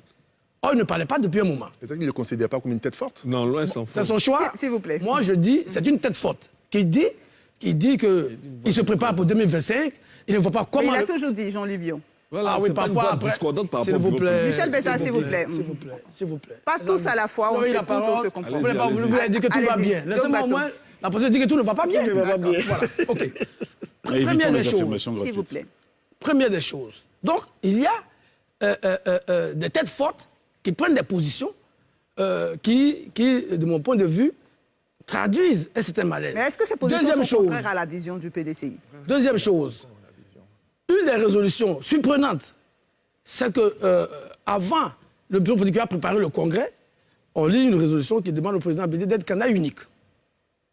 Alors que par le passé, le président Bédié a accepté de jouer le jeu démocratique, affronter des militants du PDCI à l'intérieur. Pourquoi maintenant, alors qu'on prépare le congrès et que il y a un bureau politique fixé en décembre pour préparer justement le congrès, on anticipe pour, j'allais dire, imposer la candidature unique du président Bédié. Troisième chose, et André l'a relevé, tous les objectifs assignés à ce bureau politique n'ont pas été atteints. Mieux, il apparaît clairement que le discours, et ça a été dit par beaucoup d'observateurs, le discours que le président Bédié a lu à la fin n'était pas celui qui a été préparé pour lui. Après, il a été obligé de rencontrer. Mais oui, écoutez, si vous, tout va bien, nous, on n'a pas aussi des choses qui ne vont pas bien. Ok, voilà. D'accord. Aujourd'hui, il a été obligé de recevoir les responsables de son parti qui ont justement préparé ce bureau politique-là pour essayer de les rassurer. Bien, l'un dans l'autre, moi, je me demande comment un parti politique qui demande à son leader, qui va avoir bientôt 90 ans, de se préparer à être reconduit à la tête du parti, comment on peut dire que tout va bien dans ce parti? D'accord. Landry Cuyo, et ensuite on va revenir à ma gauche pour des réponses. Oui, pour qu'ils aient leur réponse, oui. OK. Alors, à écouter les uns et les autres, et surtout à considérer ce qui avait été annoncé à titre d'ordre du jour de ce bureau politique, j'estime que celui-ci n'a pas atteint ses objectifs. Sinon, il a été reporté. Et lorsque on se presse à faire du président Bédié, que j'apprécie énormément, être le candidat unique, on vide même le prochain congrès de sa substance. À la limite, je me pose la question de savoir en quoi est-ce qu'on peut évaluer cette démarche comme étant démocratique dans un parti qui se veut démocratique et qui, dans ta formulation, son intitulé, est un parti démocratique. Bon, dans tous les cas de figure, j'ai toujours considéré le PDCI comme étant le meilleur allié du parti au pouvoir. Je le dis pourquoi. Ils étaient ensemble jusqu'à 2018. Je le dis au-delà même. Bateau, s'il vous plaît. C'est-à-dire, tout est fait pour ne pas que ce parti-là soit en situation de compétition. Tout est fait. J'ai l'impression, parce que depuis l'intérieur. Tout est fait par le président Bédier. Depuis l'intérieur. Vous n'avez pas la parole. Vous n'avez pas la parole. On a, pas que j'ai besoin, pas qu'on veut forcément voir le président Bédier aller à la retraite. Je connais aucun homme politique qui aille à la retraite. Mais il y a de la compétence. Il y a du dynamisme. Il y a une offre réelle. Il y a ce besoin. Même si les uns et les autres, par pudeur, par éducation politique, se gardent, couvrent leur ambition, qui est tout à fait normale, on sent qu'il y a une poussée, il y a une dynamique, comme disait l'ami tout à l'heure. Mais cependant, on couvre cela, on empêche cela. Et dans tous les cas, ça bénéficie au parti au pouvoir. Parce que quand le PDCI ne se met pas réellement en ordre de combat, lorsque pour une simple vision, il faut reporter, alors on se pose la question. D'accord, Landry. Comment... Evelyne, s'il vous plaît, mais à ce moment, de l'autre côté, on vous comprend. on est heureux. Il faut quand même laisser Pendant que de l'autre côté, on s'apprête, on est prêt. Je vous donne 5 secondes. On reporte cela. Bon, moi, je souhaite pour la démocratie, pour la beauté du jeu, qu'on ait un PDCI plus compétitif. Jean-Yves Essiesso. Voilà, vous savez, je suis très heureux, je suis très content d'écouter mes amis d'en face, parce que ça veut dire qu'on a réussi notre mission. Le PDCI est complètement illisible pour des gens qui n'y sont pas. Il a toujours été illisible. Complètement illisible. Vous savez, d'abord, je vais revenir sur ce que disait M. Bateau. Il faut faire très attention à ce que vous allez publier demain. Sachez exactement ce que M. Billon... Vous pouvez nous faire un droit de réponse. Pour revenir au ministre Billon, le ministre Billon a dit simplement, à la question qui lui a été posée par rapport à sa candidature, il a répondu que si jamais le choix du candidat ne se faisait pas de manière démocratique et qu'il était désigné, que le candidat était désigné, lui, il se présenterait. C'est aussi simple que ça, c'est du français. Maintenant, comment vous allez tourner ça? Maintenant, comment vous allez tourner ça pour aller faire votre une? Nous attendons. Ça, c'est notre travail. Alors, écoutez, permettez-moi de parler. Hein. Donc, on a parlé du deuxième bureau politique. Vous savez, un bureau politique, c'est une réunion. Un bureau politique, c'est une réunion politique. On s'assoit, on est en réunion. On met un ordre du jour. En fonction de l'ordre du jour, on le descend. Quand on n'a pas atteint les différents ordres du jour là, qu'on a descendus, on n'a pas atteint la totalité des ordres du jour, on a le droit d'avoir une deuxième réunion. C'est aussi simple que ça. Vous savez, la vision du président et la préparation du 13e congrès est très importante parce que c'est à ce 13e congrès qu'on saura où on va pour les élections présidentielles. Un parti politique n'a d'intérêt que lorsqu'il est au pouvoir. Les arrangements qu'il y a à l'intérieur du parti ne concernent que le parti. Et j'irai même plus loin. Vous dites que ça vous choque d'avoir un président de 90 ans, 91 ans ou 89 ans qui est encore, sollicité pour être candidat unique. Moi, je suis intervenu à ce bureau politique. Je suis allé plus loin que la candidature unique. J'ai demandé à ce que le président soit président à vie du PDCI-RDA. D'accord. Pourquoi? Le président Bédier est une personne, qui rassemble, qui rassure. Il y a eu beaucoup de jeunes qui étaient autour de lui. Quand je dis jeunes, je dis entre guillemets, ce sont mes aînés. On a eu des Duncan, on a eu des Patrick Kachi, on a eu des Aoussou, on a eu des Adjoumani. Mais imaginez-vous un seul instant que si jamais le président n'avait pas été président du parti et que une de ces personnes que je viens de citer était président du PDCI, où en serions-nous en ce moment? Le PDCI aurait disparu. Complètement. La seule assurance vie qu'on a au PDCI, c'est que Bédier soit président du parti. Et il sera le candidat du parti en 2025. Une fois que ça c'est acté, non, c'est pas on évacue ce problème. On évacue ce problème de présidence du parti. Et ensuite, on travaille sur le problème de candidature naturelle. Parce que la candidature naturelle n'est pas statutaire. Donc, Une fois que ça c'est réglé, on ne parle plus de la présidence du parti. Le président est président du parti. Ensuite, on réfléchit maintenant pour le jeune qui va incarner les valeurs de la jeunesse en Côte d'Ivoire pour 2025. D'accord, je vais venir à vous. Je reste avec vous. Nous avons une convention pour ça. Patrick de Souza. Oui. Vous avez la possibilité maintenant de mettre les... Oui, on va aller en profondeur. Il y a l'aîné Guillaume Bateau qui dit que... Ça me fait rire parce qu'il dit que le fait de dire que le président Bédié est le candidat unique vide le PDCI de toute sa substance. Non, c'est pas moi qui ai dit. Ah, pardon, c'est... Faut bien... Le PDCI est le prochain congrès. Non, je viens.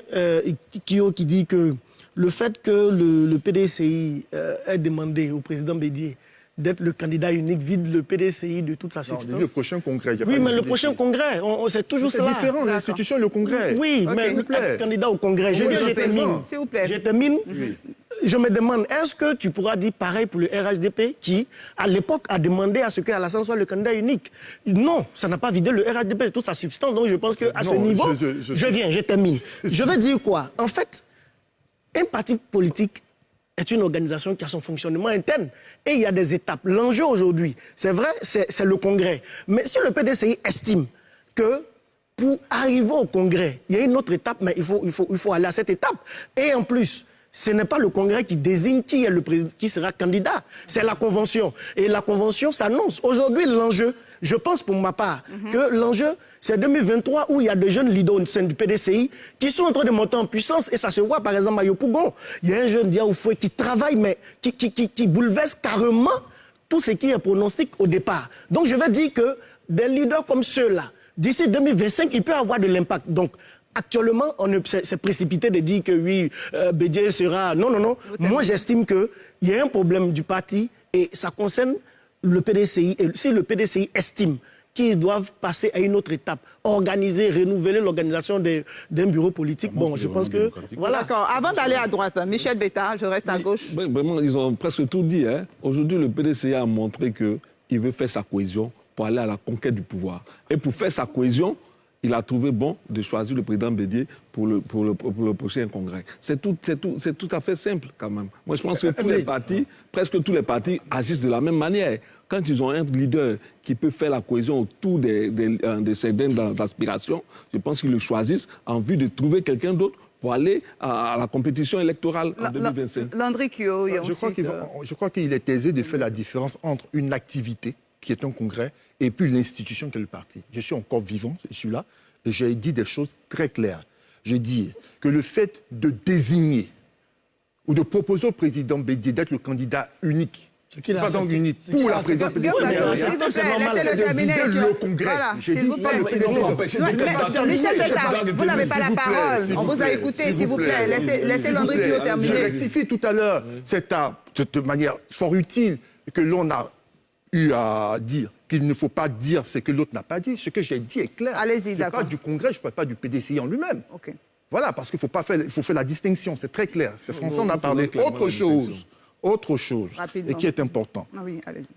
On vante le PDCI, et ceux qui le font bien. Ils vantent le PDCI d'être un parti démocratique.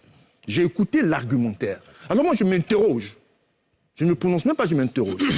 Est-ce que proposer, même si cela vient d'une seule personne, proposer qu'une personne soit candidate, soit président à vie, est d'ordre démocratique? Deuxième chose. Tout à fait. Non, laissez-le terminer. Il y a des mécanismes. Laissez-le terminer, je vous donnerai la parole pour votre réponse. Dans tous les cas, même si on vote, parce que même par voie démocratique, Hitler est arrivé au pouvoir. Alors, donc, même si cela est le cas, est-ce que c'est un exemple en termes de recherche, en termes de volonté de construire une véritable démocratie par les acteurs principaux qui sont par exemple les partis politiques? Est-ce que c'est la bonne pratique? Dans tous les cas, on est tous responsables de nos dires et devant l'histoire. Dernière chose à préciser, c'est que j'estime pour ma part que pour même la démocratie en Côte d'Ivoire, il est important qu'un parti comme le PDCI-RDA soit un parti qui soit plus compétitif qu'il ne l'est maintenant. Et il est important que pour cela, on ait un PDCI qui, dans la dynamique dans laquelle il s'inscrit, nous permettre de pouvoir apprécier d'autres personnes, parce que je ne crois pas un seul instant que le président Bédié soit la seule ressource qui permette à ce parti de garder son unité. Merci Landry. Guillaume Bateau. Moi, je pense que je plains un peu Landry, qui veut que le PDC soit compétitif. Le PDC ne veut pas être compétitif. Il faut le laisser. Oui, il faut le laisser. Ils ne veulent pas être compétitifs. Ils le sont. Voilà. Okay. Problème de lisibilité. Il faut laisser. Alors, je réponds à mon ami Esso, qui dit qu'ils sont contents parce que le PDC est illisible. Tout à fait. Moi, c'est la première fois que je vois que quelqu'un se réjouit que sa démarche soit illisible pour des gens qui réfléchissent. Bon, c'est le choix du PDCI, il assume. Deux choses. Pour les gens qui sont en face. S'il vous plaît. Deux choses, par contre. Mes amis, quand j'ai eu le tour de parole, ils ont dit tout va bien. Tout à l'heure, Beta vient de dire, ah oui, pour sa cohésion. Ah, donc il y a un problème de cohésion. Si on s'accroche au président Bédié, c'est qu'il y a un problème, de cohésion. S'il y a un problème de cohésion, c'est qu'il y a un problème. Donc, je remercie Beta de m'avoir donné raison sur ce plateau avant qu'on le bouge. Deuxième chose, je veux faire remarquer à ESSO que dans une organisation moderne, quand on fixe un ordre du jour pour une réunion et qu'on n'arrive pas à épuiser l'ordre du jour, ça s'appelle de la mauvaise gestion. Ça s'appelle de la mauvaise gouvernance dans une institution que je veux moderne. Donc, le fait que le PDCI ait fixé des objectifs à son bureau politique et que, de son propre aveu, lui qui y était, les objectifs n'ont pas été atteints et qu'on soit obligé de convoquer encore. Donc, il y a deux raisons. Soit le bureau politique était mal préparé, soit c'est mal passé, comme il me l'a dit, que le débat était trop houleux, qu'on n'a pas pu aller au terme de l'autre jour. D'accord, merci. Dans un cas comme dans l'autre, je suis tout à fait convaincu, même si Esso pense le contraire, et qui dit que le président Bédié, l'assurance vie du PDCI, mais je crains que le président Bédié ne soit demain la cause de la discrétion du PDCI. Merci Guillaume Baton. J'aimerais donner, avant de vous donner la parole, André Sidek-Onan, donner la parole à M. Soro Seydou, qui nous appelle de Cocody. Bonsoir, monsieur. On vous écoute. Oui, bonsoir, Evelyne Débat. On vous écoute. Je pense que c'est ma candidature à Ville qui... On vous écoute. Quel est votre avis sur le sujet? D'accord, merci bien, Evelyne Débat. Au fait, je voudrais juste apporter mon avis sur le sujet qui est débattu actuellement. Je voudrais déjà souligner la résilience du parti, du PDCI-RDA, qui, face aux remues intervenues en 2018, a quand même pu résister. Avec la vague de départ de ces cadres, a pu résister aujourd'hui et encore un parti qui a son mot au niveau du débat politique. Alors, il faut le dire, le PDCI regorge de l'expérience et nourrit, au fait, le débat politique de cette expérience et même la gouvernance. Le PDCI peut être une ressource pour la gestion même des affaires du pays.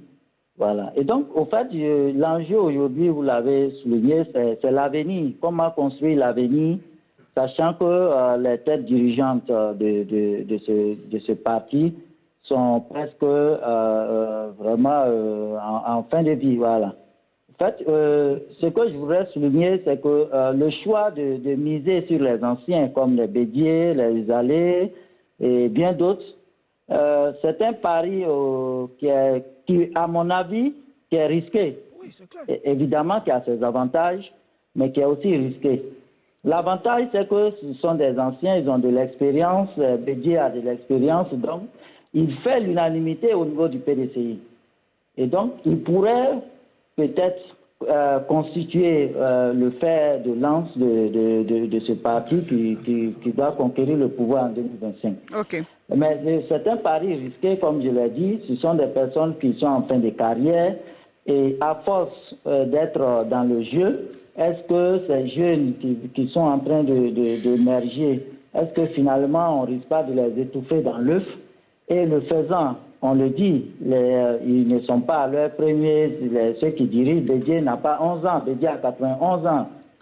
Un jour ou l'autre, il faudra bien sûr accepter qu'il parte. 28 pour le mois. Mais qu'est-ce qu'il laissera, je veux dire, comme héritage? D'accord. Il faut dès maintenant oser miser sur un jeune, le préparer de sorte que l'opinion publique nationale puisse déjà apprendre à connaître ce leader et pour les échéances à venir, pouvoir quand même se donner les chances d'y arriver.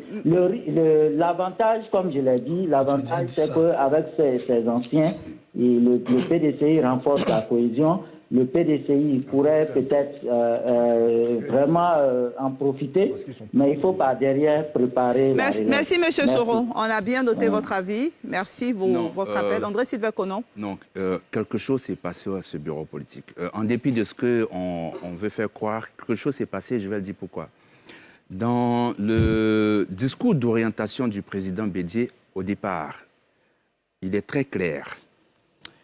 Je suis ravi d'être avec vous en ce jour du 29 septembre à Daokro pour la tenue de ce 14e bureau politique en vue de la convocation du 13e congrès ordinaire. C'est très clair. Mais à la fin, il n'y a pas de convocation du congrès ordinaire, il y a plutôt convocation d'une nouvelle réunion du bureau politique. C'est l'expression de la démocratie. Deuxième problème, M. Esso est là, il peut l'attester. Il y a eu 2 communiqués du bureau politique. Il y a eu 2 communiqués du bureau politique. Il peut le dire. Oui. Nous avons reçu un communiqué, parce que je suis fondateur aussi d'AfriqueSoir.net. Oui. Dans ce communiqué, quand vous partez sur le site d'AfriqueSoir.net et que vous lisez le communiqué du bureau politique, il est différent de celui qui a été publié dans le Nouveau Réveil le lendemain. Voilà la réalité. Il y a eu un problème. Bref, ce que je... S'il vous plaît, laissez-le terminer. Ce que j'aimerais relever, c'est que... je pense qu'il y a un problème d'orientation stratégique. Et le président Bédié lui-même l'a dit dans son discours.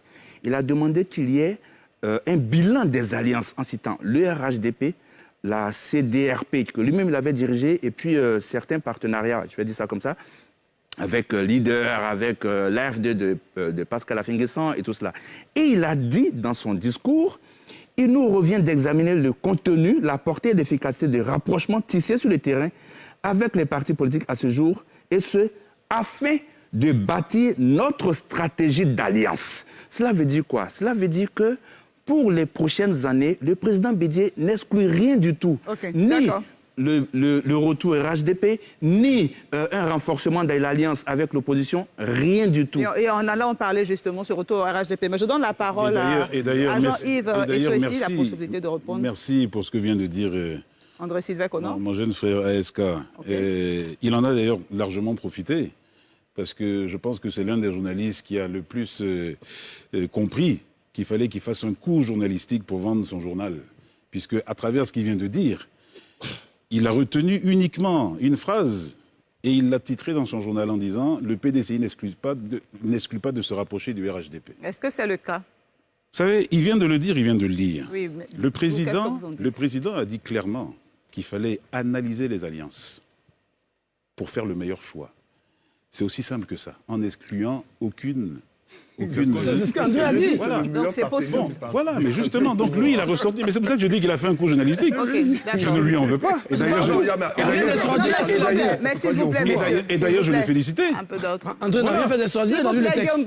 Mais il a fait quelque chose d'extraordinaire, ce que les autres n'ont pas pu faire. Et pendant ce temps, les gens étaient en train de se débattre en explication. Mais lui, il était ailleurs. Et donc ça, félicitations, cher frère. Voilà.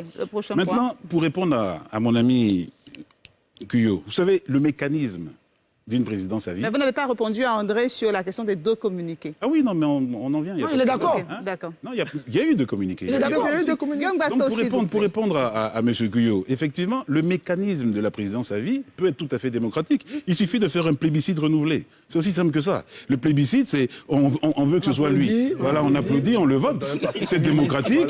On fait un plébiscite renouvelé. Tous les congrès. Je vais vous donner un cas. Tous les congrès qui s'enchaînent, on le met comme candidat. C'est l'assurance vie du PDCI. On n'a pas de surprise avec ce monsieur. Noté, vous l'avez Maintenant, vous avez parlé du bureau politique. J'y étais. Mais le bureau politique, la définition d'une réunion politique, c'est quoi? Mais ce sont les débats d'idées. Ce sont les échanges. Je suis surpris que M. Bateau dise que si jamais on n'a pas pu descendre tous les ordres du jour, la réunion a échoué. Mais c'est la preuve, c'est la vitalité de la démocratie.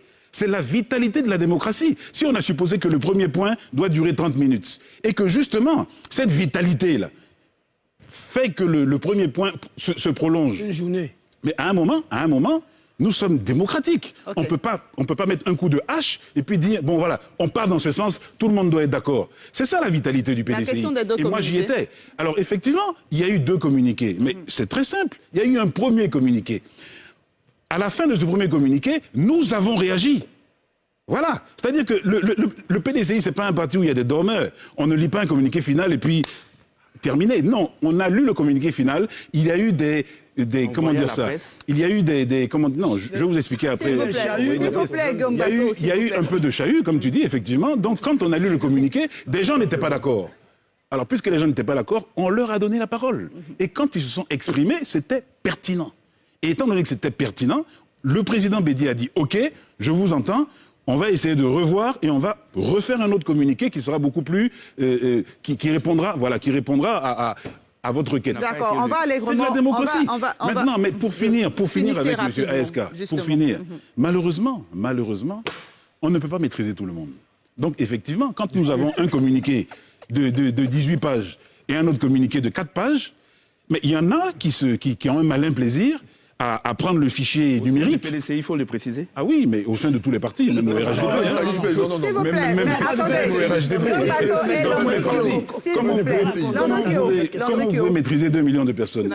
Bon, alors donc, voilà. C'est pas un dysfonctionnement? Oui, non, c'est pas un dysfonctionnement. C'est qu'il y a des gens qui prennent un malin plaisir à diffuser des choses pour que ça crée du trouble. Mais on est serein. Puisque de toute façon, finalement, le communiqué officiel, et tout le monde le sait, parce que le journal officiel, on le connaît, ce communiqué officiel était dans le journal officiel. D'accord. Il y a Serge Patrick de Souza qui est très impatient. Oui, effectivement, parce qu'en fait, moi, j'ai aimé quand même l'analyse de SK, surtout lorsqu'il a abordé la question du problème d'orientation stratégique. Je pense que effectivement, en tant qu'observateur, il pourrait le dire ainsi, et c'est vraiment normal, d'autant plus qu'il a eu le temps de faire l'analyse du discours, tout et tout. Mais vous voyez, dans le fonctionnement des partis, moi, j'ai envie de dire, la question de stratégie ou d'orientation stratégique, pour le parti, c'est subjectif, et puis par rapport à ce qu'il vise, ça devient un objectif à atteindre. Je ne sais pas si vous comprenez ce que je veux dire. Moi, je ne comprends pas. Oui, je vais dire tout simplement que c'est un parti qui décide de son orientation stratégique, pas pour plaire à l'adversaire. C'est en cela que c'est subjectif. Mais par rapport à ce qu'il veut atteindre, ça devient objectif pour lui. Et donc,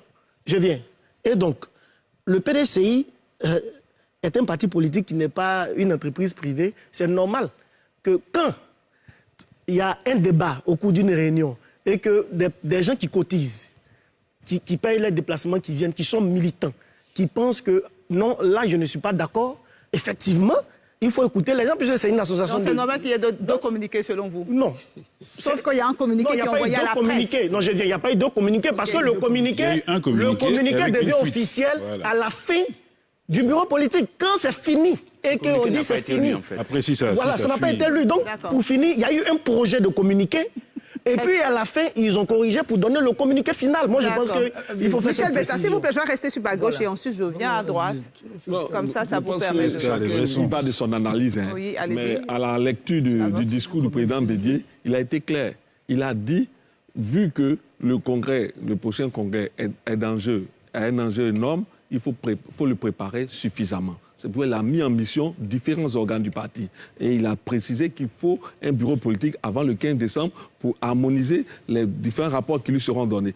Il est allé plus loin, il dit qu'il fera des aménagements, il fera des révisions au sein de la machine du parti. C'est vous dire que, moi je pense que le PDCI a maîtrisé son congrès et son bureau politique en vue de son congrès. D'accord, Guillaume Gato. Oui, moi j'accepte difficilement qu'on puisse nous convaincre sur ce plateau qu'une organisation comme le PDCI, sous prétexte que ce n'est pas une entreprise privée, une réunion prévue avec notre jour précis peut durer 2 jours. Ça s'appelle une gestion villageoise. C'est aussi simple que ça. Dans les organisations modernes, tous ces gens de réunions se préparent longtemps à l'avance. Les documents sont envoyés longtemps à l'avance. Chacun fait ses inputs et quand on arrive, on prend des décisions. Et ça ne dure pas des semaines. Donc, venez me faire croire sur ce plateau parce qu'il y a 2 communiqués. L'ordre du jour n'est pas épuisé parce que les débats sont houleux. Il y a des chahuts. C'est preuve de dynamisme et de modernité. Je suis désolé. Ça s'appelle, c'est preuve d'archaïsme. Attention à vos mots. Voilà, je fais dire. J'ai pas fini. J'ai pas fini. Non, le BP a duré 4 heures. Il n'a pas duré 2 jours. Il a commencé le BP, il faut préciser, le BP a commencé à 11h30 et il a fini à 15h30. Donc c'est 4 heures. Tu as dit le fait que l'ordre n'a pas été épuisé, le fait qu'il y ait eu 2 communiqués, le fait qu'il y ait eu un chahut, tout ça, c'est la preuve du dynamisme de la démocratie. Je dis, c'est la preuve de la gestion villageoise. Allez-y, terminez. Je termine pour dire quoi? Moi, je suis heureux, finalement. Sur ce plateau, un peu grâce à mon ami André, qui est un commis du PDCI, on est d'accord qu'il y a problème. Tout ce que nous avions voulu cacher au début, mais tout est sorti. Tout est sorti sur ce plateau. Tu as vu quoi? Donc, on a vu qu'il y a eu 2 communiqués, on a vu qu'il y a eu des chahuts. Guillaume, terminez. Voilà, je termine pour dire, moi, contrairement à mon ami Esso, qui pense que le président Bédié est l'assurance vie du PDC-RDA, je crois que le président Bédié devient le couvercle qui essaie de trop étouffer le bouillonnement qui est à l'intérieur. D'accord. Et je crains que s'il ne lève vite le couvercle, que la marmite se casse par le bas. Landry Kyo. Moi, les choses sont claires. C'est très clair. On a la vision stratégique du PDCI-RDA. Tout à l'heure, ce ne sont pas de mes propres mots. Quand on dit d'un être humain, fût-il l'homme le plus intelligent, le plus puissant, qu'il est l'assurance vie d'une organisation qui doit pouvoir lui survivre, parce que dans les statuts, c'est au moins 99 ans, cela suppose que ce parti-là, ou cette structure, cette organisation-là, est un géant au pied d'argile.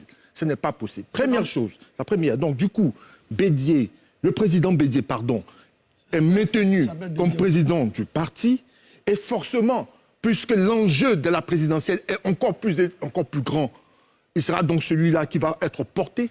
Deuxième chose, on a un parti qui est, comme je le répète encore, le meilleur allié du parti au pouvoir, parce que lorsqu'on a un PDCI-RDA qui s'ouvre à toute opportunité d'alliance, cela suppose que, et le dit, faire le meilleur choix pour pouvoir accéder au pouvoir ou pouvoir co-gérer le pouvoir. À ce moment-là, je me dis, contrairement à certains cas du PDCI qui disaient que toute alliance avec le RHDP n'est pas possible, on a donc une orientation claire et officielle du parti qui dit que dans les hypothèses, il faut pouvoir compter avec une réalliance avec le RHDP du président Alassane Ouattara, ce qui est tout à fait possible parce que c'est l'ouverture qui est donnée par le PDCI et ça ne peut que réjouir le parti au pouvoir. D'accord. André Sylvain Conon. En précisant que le temps est contre nous. Oui, en précisant que... Je suis menacé sur le plateau. Personne ne vous a menacé, Guillaume Bateau. Allez-y, en précisant que je suis un commis de tous les partis politiques. Parce que je fais de l'analyse politique. Merci non, c'est juste il faut décrypter les discours, les non-dits et tout cela. Mais j'aimerais relever aussi qu'en termes de dysfonctionnement, comme on l'a dit, le comité de pilotage qui a été mis en place pour conduire le bureau politique a été dissous, pour être remplacé par un comité de surveillance qui va organiser le prochain bureau politique. Bref, j'aimerais relever que ce que l'on reproche au PDCI par rapport à l'omniprésence du président Henri Konan Bédié, c'est exactement ce qui se passe en fait dans les autres partis politiques.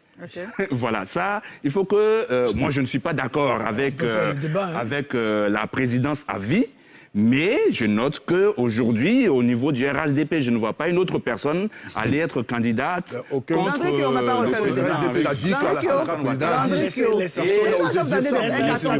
Laisse-la terminer, voilà. Allez-y. Idem pour le FPI de Pascal Affi-N'Guessan, idem pour le PPAC de Laurent Gbagbo, voilà. Donc, mais j'aimerais relever quand même quelque chose. Rapidement, très 2011, rapidement. le PDCI a 77 députés. 2016, 89 députés.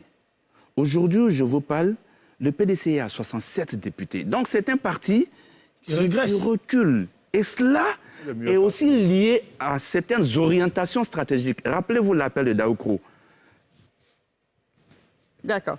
Alors moi, vous allez certainement répondre à ce qu'ils ont dit. Ça va être peut-être votre dernier mot le dernier mot sur cette partie, mais je vais en même temps vous poser une question. Vous avez dit sur ce plateau le président Henri Konan Bédié, pour vous, président à vie du PDCI. Dans ce PDCI, on a le président Henri Konan Bédié comme président à vie. Est-ce que la jeunesse a une place ? Parce que c'est justement cette jeunesse-là qui se sent quelque part peut-être étouffée. Voilà. Donc vous répondez à ce qu'ils ont dit, ensuite vous répondez à la question. Mais bien évidemment. Bien évidemment. Vous savez, la jeunesse ne cherche pas à être présidente du parti. Nous parlons de quoi ? Nous parlons d'une présidence de la République. Jean-Louis Billon en 2025. a déclaré son ambition. Mais Jean-Louis Billon n'a jamais dit qu'il veut être président du PDCI. Qu'est-ce que vous voulez qu'il fasse avec la présidence du PDCI? Candidat du parti PDCI. Vous savez, dans ces années de transhumance multiples, depuis 2018, on parle des différents... On a donné les statistiques des députés. Nous avons 67 députés actuellement, alors que nous en avions 86 et nous avions un petit peu plus avant. Mais tout simplement, c'est le résultat de la transhumance. Tous les éventuels candidats, on va dire, qui auraient pu être à la tête du parti, mais sont partis de l'autre côté. Alors, après avoir fait ce constat-là, mais de vous à moi, qui mieux que le président Bédié ne peut justement, comme disait M. Gbato, être le couvercle qui va refermer ce qui est bouillonnant. Mais écoutez, un parti politique qui est bouillonnant, c'est l'expression de la démocratie. C'est pour ça que c'est bouillonnant. Okay. Maintenant, il nous faut un parrain, un tonton, un papa qui calme tout le monde avec son couvercle. Et derrière, on travaille. Soit dit en passant, les jeunes sont impliqués dans la direction du parti. Ils sont inclus. Moi, je suis inspecteur du parti. J'ai des jeunes frères de 49, 50, 51 ans qui sont dans les différentes instances du parti. Maintenant, qu'est-ce qu'on appelle la jeunesse? Vous savez, on peut avoir une jeunesse. S'il vous plaît. Je vais vous donner un carton. Je vais donner un carton rouge. Je vous donne 30 secondes pour terminer. On peut avoir une jeunesse politique, une expérience politique très jeune. Mais en étant un peu vieux. D'accord. Ok, voilà. D'accord. Merci en tout cas pour toutes ces précisions. Malheureusement, je ne vais pas donner la parole pour réagir sur ce qui a été dit parce qu'on n'a plus de temps. On va faire juste les cartons de la semaine après ceci. Voilà, un seul carton ce soir parce qu'on n'a plus assez de temps. André Sylvain Conan. Carton vert. Carton vert parce que j'ai fait le tour de la Côte d'Ivoire du centre au nord en revenant au centre et j'ai vu que de nombreux villages sont désormais électrifiés. Carton vert pour le programme d'électrification de la Côte d'Ivoire. D'accord. Je vais faire une entorse parce que j'ai un carton vert juste pour notre jeune confrère Thierry Médiandier qui a eu un prix que je voulais féliciter. Je lui ai fait la promesse. Et carton rouge à la présidence à vie du PDC-RDA. Pas à mon ami Esso, mais à l'idée même de la présence à vie. Landry Kyo. Alors moi, je voudrais tout simplement donner un carton vert. Carton vert à l'État de Côte d'Ivoire dans son ensemble. Parce qu'on aurait parié qu'on aurait un mandat bouillant et bouillonnant. Mais le travail des uns et des autres, l'appel à la négociation, au dialogue politique, mais si on ne tombe pas d'accord sur tout, mais il s'est installé une atmosphère où on a sent le besoin d'aller au consensus et cela rassure les populations au point où on peut discuter des problèmes de fond comme la question de la couverture maladie universelle. Michel Betta. Bon, moi, c'est juste un carton jaune à la CENAM qui conduit le processus de couverture maladie universelle afin qu'elle accélère son adhésion l'adhésion des populations afin de faire bouger un peu plus ce processus. Serge Patrick de Souza. C'est un carton vert à cette nouvelle génération qui monte au niveau politique parce qu'on a terminé le débat sur la question de la nouvelle génération au PDCI. Ce carton vert pour l'honorable Diaoufé Augustin qui véritablement essaie de faire changer les choses par son approche politique. Au niveau de Yopougon, aujourd'hui, se positionne comme le meilleur cheval pour pouvoir remporter la mairie. Jean-Yves. Alors, moi, je donne un carton jaune à nos gouvernants par rapport à la mise en place de cette CMU. Alors, c'est vert parce que c'est une bonne chose, c'est rouge parce que c'est mal déployé. Hein, donc, entre le vert et le rouge, c'est le jaune.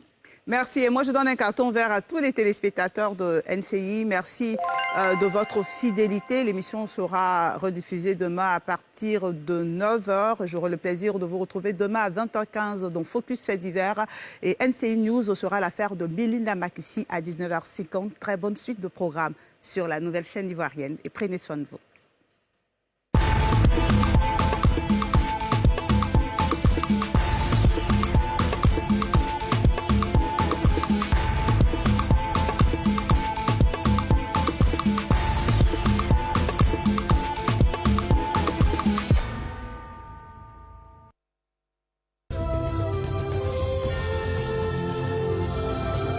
Autonome d'Abidjan, une référence internationale.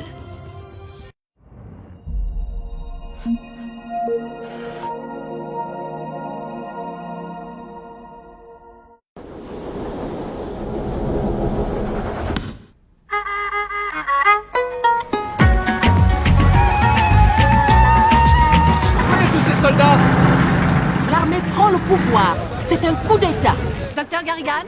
Non. Combien de médecins y a-t-il ici? Eh bien, il y a moi, et maintenant, il y a toi.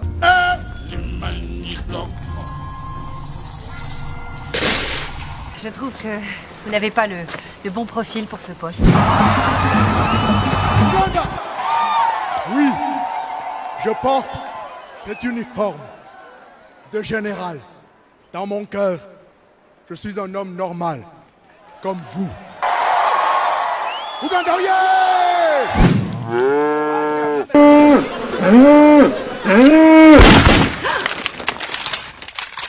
Le dernier roi d'Écosse, ce lundi à 20h30 sur NCI, la nouvelle chaîne ivoirienne.